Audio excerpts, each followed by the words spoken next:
Hi, welcome to another edition of the Alan Rosenberg Show. 40 years ago was 1981, and for me, that was one of the great years of rock and roll.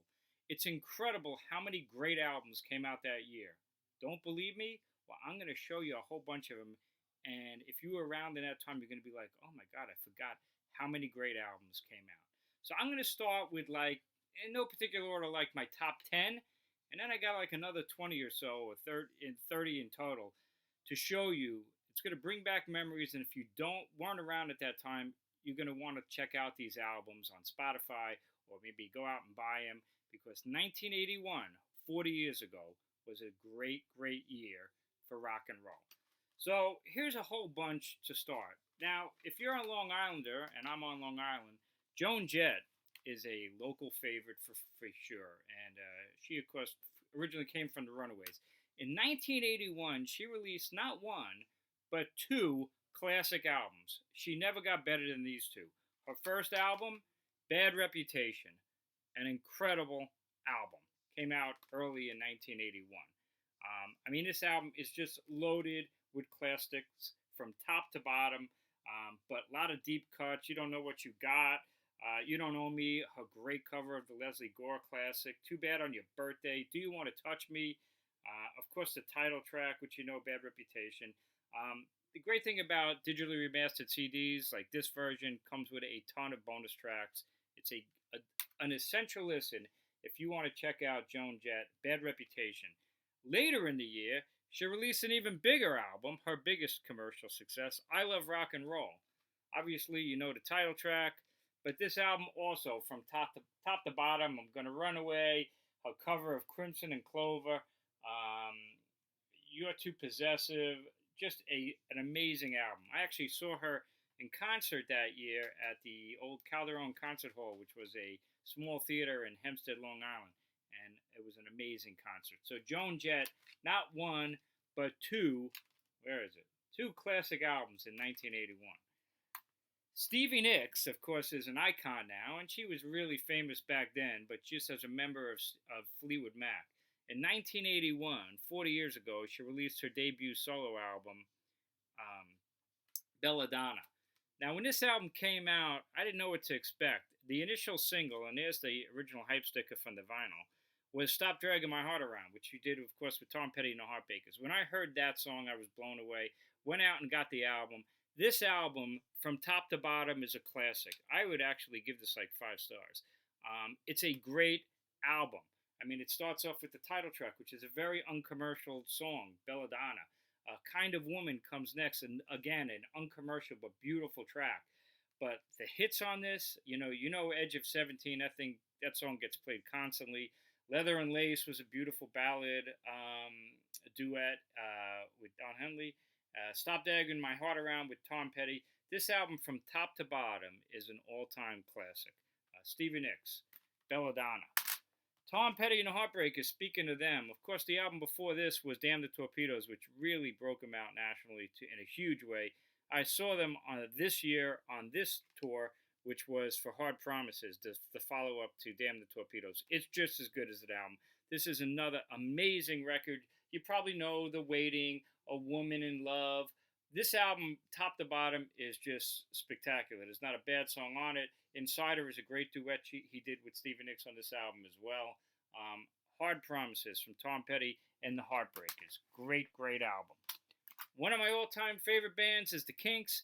I was into them before they broke big again in the United States here.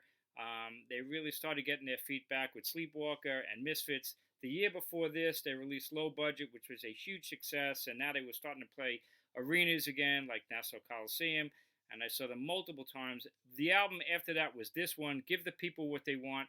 This album also, top to bottom, is just an amazing, great record. Saw them live on this tour many times. This album's got tons of my favorites. Around the Dial, Killer's Eyes, Predictable. Go check out Predictable. It's so catchy. Destroyer, you probably know. My favorite song on this album is Art Lover, which is an incredible ballad. And Better Things is also a great track. This whole album is great. The Kinks in top form, originally on Arista, Give the People What They Want. One of my favorite bands at that time were the Pretenders. 1980 released their debut album. We're talking about 1981. They released Pretenders 2. A lot of people at that time, they kind of gave it some mixed reviews. Is it as good as the first album? No, because very few albums are. The Pretenders' debut album is an all-time classic, but this album is killer also. It just couldn't be as good as the debut. The original Pretenders band that you see right there was one of my favorites. I saw them multiple times on their debut album tour and on the Pretenders 2 tour as well as afterwards, but they were really never the Pretenders again. Just more Chrissie Hynde and whoever she had playing in the band. But this album is a classic to me. The Adulteress, Bad Boys Get Spanked, Message of Love, I Go to Sleep, which was a Ray Davies cover. Great track. Talk of the Town, Pack It Up, Day After Day, The English Roses, Louie Louie, which is not is an original track. And again, digitally remastered CDs. This comes with a whole second disc of a classic live radio live show that was on the radio from Santa Monica, classic concert. Great album, Pretenders 2. Marianne Faithful came back big and strong with Broken English a couple of years before this. This was her second major comeback, Dangerous Acquaintances. I love this album, was a huge hit for me. It came out in 81, which is what we're talking about. I actually got it in 82, and this was a top 3 album for me in 82. But if you like Marianne Faithful, check out Sweetheart, For Beauty's Sake. Communication is a great track. I love every song on this album. It was a top 3 album for me, actually, in 82. Dangerous Acquaintances, Marianne Faithful, one of my favorite albums. They're going into the Hall of Fame this year. That's a whole conversation in itself. There's the original hype sticker from the original vinyl I had. Beauty and the Beat from the Go-Go's. Whether they should be in the Hall of Fame as a band, well, that's debatable. But I will tell you that this is one of the greatest debut albums of all time by any band. This album is a perfect album. Of course, Our Lips Are Sealed. We Got the Beat. But this album, from top to bottom, and it's an album, it's sequenced really, really well. But check out songs you may not know, like This Town, and Lust to Love, and Skid Marks on My Heart, Fading Fast. These are as good as the other tracks. Catchy from the first time you hear them. The Go-Go's, Beauty and the Beat, one of the greatest debut albums of all time, came out in 1981. Peter Frampton, I've always been a huge fan of. It's nice to see him getting respect over the last decade, but I never gave up on Peter. One day I'll do a video on greatest live albums, and obviously Frampton Comes Alive is in there. But this is a forgotten Frampton album. It's forgotten by Frampton. I wish if I had a conversation with Frampton, I'm like, why don't you play these tracks? Breaking All the Rules came out in 1981. It was not a hit. Unfortunately, it should have been a hit. It is a classic Frampton album. It's his best album, except for Frampton Comes Alive. You can find it in used record stores. Pick it up. Man, this album, top to bottom, is great. It sounds like it was recorded live in the studio. It's got a great sound. It's powerful. It's mixed really well. It's programmed well. Check out the title track, Breaking All the Rules, which is an incredible track. It's blistering. It'll knock your socks off. I mean, it is just an amazing track. Rise Up is great. Wasting the Night Away is a beautiful ballad. Lost a Part of You. You Kill Me. This is a great Peter Frampton album, and it was a top 3 album for me, but I got it the year later in 1982. Breaking All the Rules from Peter Frampton. One of my favorite bands of all time is Wishbone Ash. I'm wearing their shirt. People ask me all the time, how do you get into Wishbone Ash? Well, 1981, they released this album called Number the Brave. It was a controversial album for the band because their leader and main songwriter Martin Turner left the band. They brought in John Wetton. Who's John Wetton? Well, you know him from Asia. Wrote most of the songs and sang the songs on Asia. Well, he stepped into the band as the bassist on this album. Only sang one song called That's That. Andy Powell really and Laurie Wilde covered this album. This album is a phenomenal Wishbone Ash album. If you want to check out Wishbone Ash, check out this album. They do, I think, a great cover of Get Ready. They had a female backup singer, Claire Hamill, who filled out the sound, especially on that song. But check out Loaded, which is a really fun song with some great guitar work, really catchy number. Underground is a nice track. Rainstorm is great. Kicks on the Street is fun. I love this album. If you like Wishbone Ash, this is essential. This is my third favorite Wishbone Ash album. If you don't know Wishbone Ash album, If you don't know Wishbone Ash, this is an interesting way to start. It doesn't sound like other Wishbone Ash albums because it doesn't have Martin Turner on it, but it's still a killer album. Wishbone Ash. What was my number one album in 1981? It was a great year to love the Rolling Stones. They broke, I mean, Stones are huge, obviously, but Some Girls 3 years earlier, was a huge record for even people who weren't Stones fans. They were able to pull that off again in 1981 with this album, Tattoo You. Now, Tattoo You is an interesting record because if you look at the songs, song for song, you can't really see it. Song for song, it doesn't compare to like Sticky Fingers or Exile or Some Girls. But it's a really cool listen because the first side's electric, the second side is more acoustic, and it's the only time the Stones have ever really done that. I mean, Exile's got an acoustic side too, but the whole second side of this is really kind of acoustic bass. And even though you look at the song titles and you're like, what is that? What is that? If you're not a huge Stones fan, it just works so well. Of course, it did have a huge classic in Start Me Up. It's probably the last time the Stones have really had a single that went into the national consciousness, even for teenagers and people who weren't Stones fans. Start Me Up still sounds great. Hang Fire is killer, is a great track. Little TNA is a great Keith song, one of the best that he's done. Waiting on a Friend's one of the greatest ballads a band's ever done. The radio should still be playing Waiting on a Friend. I never hear it, but it's such a great song. But all of side 2, there's a song called Tops where Mick sings in falsetto. It's so tasty. Heaven is this really weird kind of ethereal track that works so well. No Use in Crying is a great bluesy track with a strong backbeat. Slave is this great beat that the band just jams on. It was once called Black and Blue Jam that they turned into the song Slave. Really great listen. Tattoo You from 1981 was my number one album of the year. And a huge record for the band. Here was a pretty rare 12-inch promo single of Start Me Up. That's really cool. And even in 1981, the Stones released this weird kind of compilation called Suckin' in the 70s. Again, some weird tracks on here, but it's just a fun listen. Love the Stones, but it was a great year to see the Stones, and I saw them many times on their 81 tour. It was great. So those are my favorite albums from 1981. You're like, yeah, I remember those. Those are really good records. Well, there's a lot more. So check out these. Here's some more from 1981. Let's just do them in alphabetical order. ACDC released For Those About to Rock. We Salute You. Obviously, their follow-up after Back in Black. Good record. Not one of my favorite ACDC albums. Remember April Wine? They crossed over really big with this album, The Nature of the Beast. Check out the 2 classics from this album, Sign of the Gypsy Queen and Just Between You and Me, where he sings in French in the middle of it.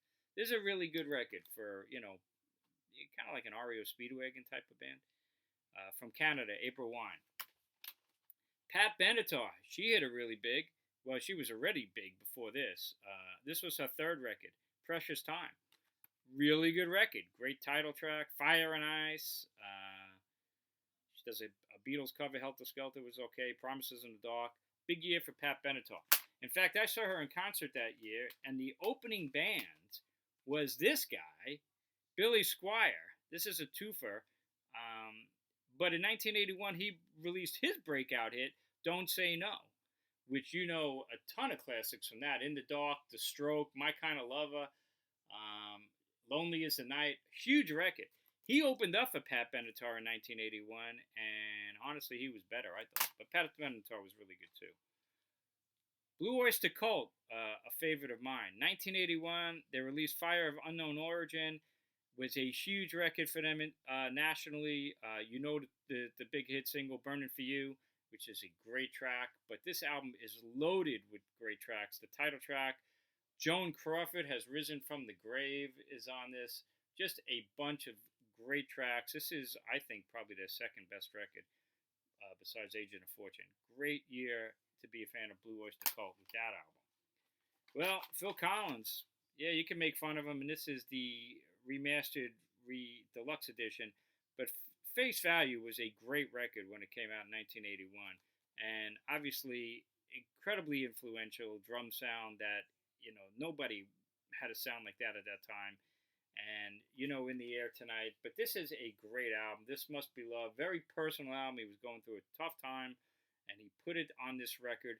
These deluxe remastered editions with demos and live cuts are really great. And he changed the album artwork to what it looks like at that point. Face Value, great record from Phil Collins. Bob Dylan released Shot of Love, a terrible album cover, and was not a huge hit at the time because he made a huge mistake when he originally issued the album. It didn't have song 10, Every Grain of Sand. The best song, no, what am I talking about? Wrong. He didn't have number 6, The Groom Still Waiting at the Altar, which is the best song on the album.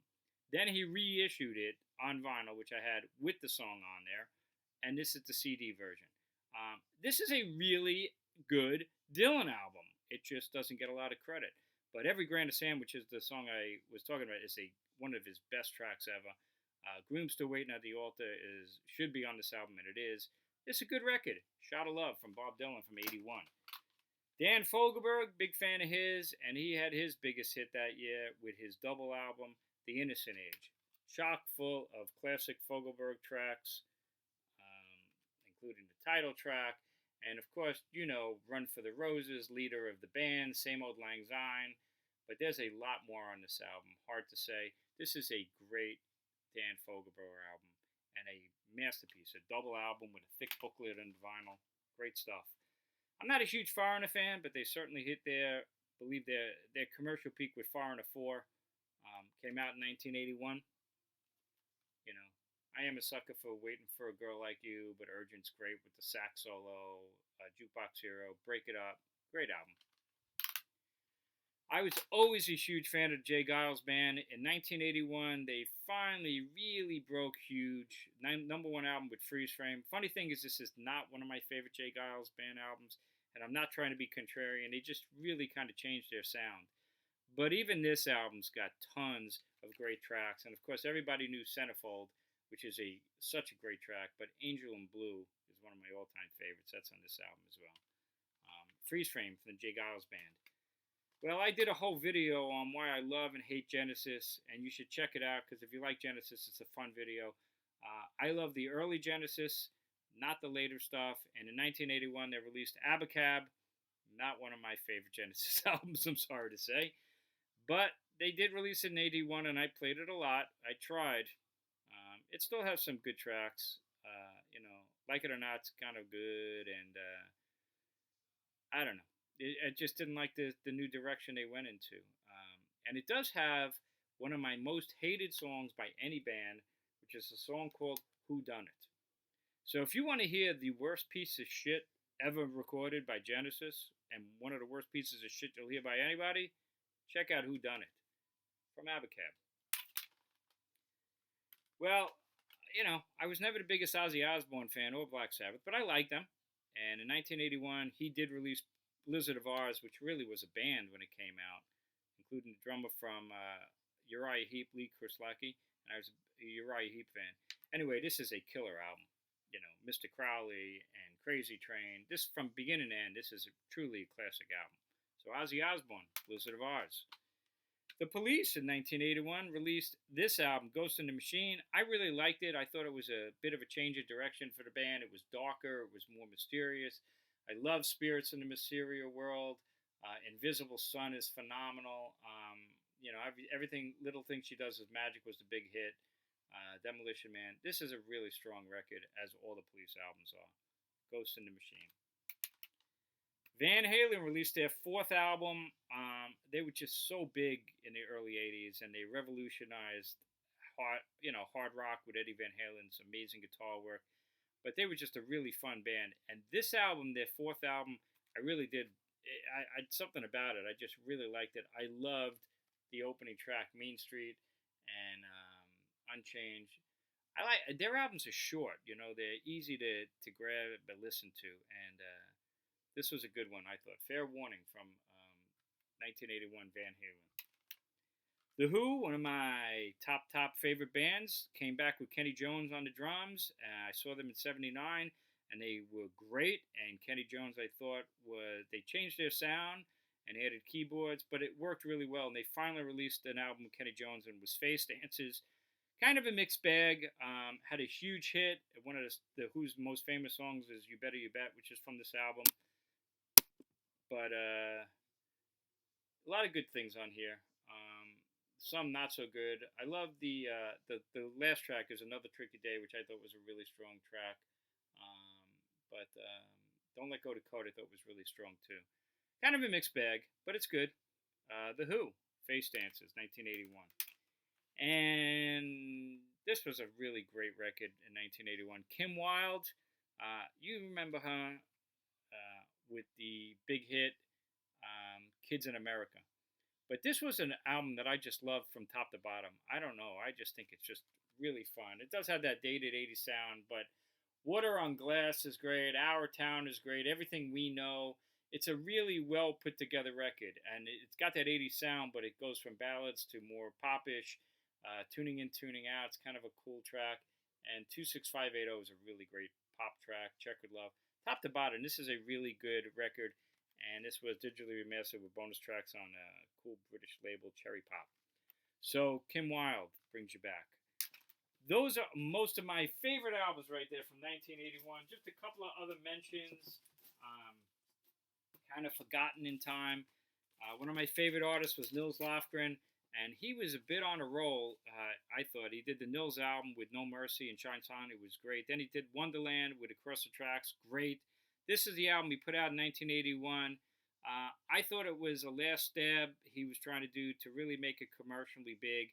It was a little bit too slick, in my opinion, and was a bit of not as much of a hit on my turntable than the previous two. It was produced by Jeff Baxter, and I just think he just made it too slick. But even with that said, the title track, Night Fades Away, is great, and Empty Heart's good, Don't Touch Me is good. But he does a cover of I Go to Pieces, which was completely unnecessary, I thought, and even a cover of Any Time at All, unnecessary. So kind of a mixed bag from Nils that year. Night Fades Away. Grand Funk came back with a new bass player, replacing Mel Shacker with Dennis Bellinger, and they released this album, Grand Funk Lives. Anyway, it's a great Grand Funk album. It's forgotten in time. It's stiffed, unfortunately.